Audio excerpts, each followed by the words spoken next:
सजु हाम्रो ओली मामाको सुरुङ मार्ग, ओली मामाले बनाइदिनु भएको सुरुङ मार्गमा यहाँहरूलाई हार्दिक स्वागत गर्दछौँ। यो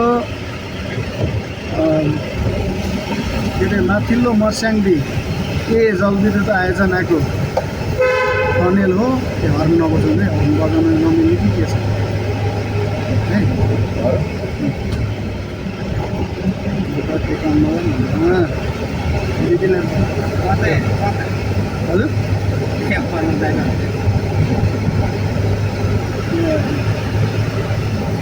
भित्तामा रिप्सहरू लगाएर टनेलमा यस्तो बनाइएको छ।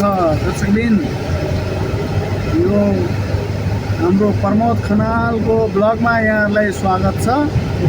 यस्तै रमाइला चुटकिलावाला भिडियो हेर्न मन लाग्यो भने प्रमोद खनालको ब्लगमा यहाँहरूलाई हामी आउन आग्रह गर्दछौँ। अब हेर्नुहोस्, यो आयो मर्स्याङदी पुल माथिको, के अरे मर्स्याङदी नदी माथिको पुल हो यो। अब हामी लगभग खोदी बजार आइपुग्यौँ।